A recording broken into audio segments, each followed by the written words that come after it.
আজি বাগানত গৈছিলোঁ। নিজৰ বাগান থাকিলে ভাল, একফালে অকণমান বস্তু হ'লেও খাবলৈ টেষ্ট হয়। চব মিক্সাৰ শাকবিলাক উঠাইছোঁ। ডাঠা, তাৰপিছত আৰু এইটো খুতুৰা শাক দেখিছে, গুটি ওলাই গ'ল খুতুৰা শাকৰ।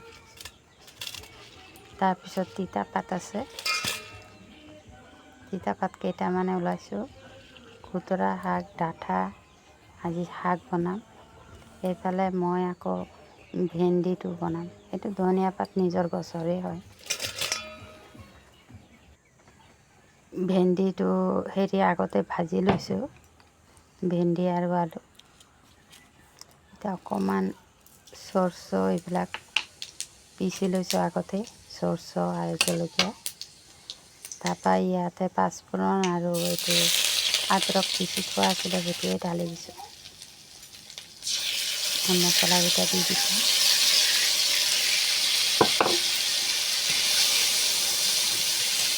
অকণমান মাখা মাখা খালে ভেন্দিটো ভাল লাগে, নহ'লে ভেন্দি খাবলৈ টেষ্টেই নাপাওঁ।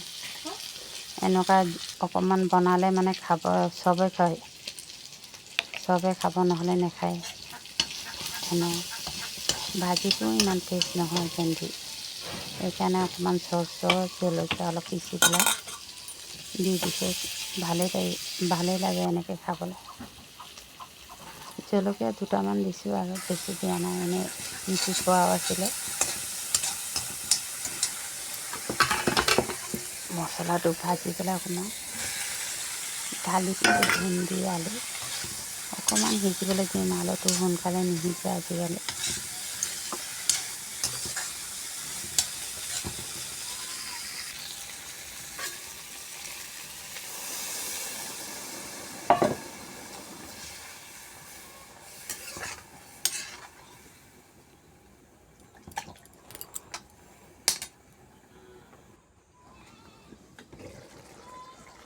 চব্জিটো হৈ গ'ল, ইমানে অকণমান জোল ৰাখিছোঁ, ভাতৰ লগত সানি খাবলৈ খালি। এইফালে মই ভাত খাবলৈ বহিছোঁ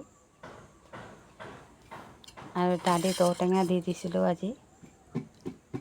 এতিয়া ঠাণ্ডাত যে ঔটেঙা খাবলৈ ভালেই লাগে।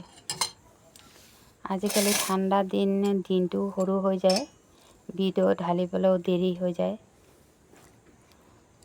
ভাতটো খাই লওঁ।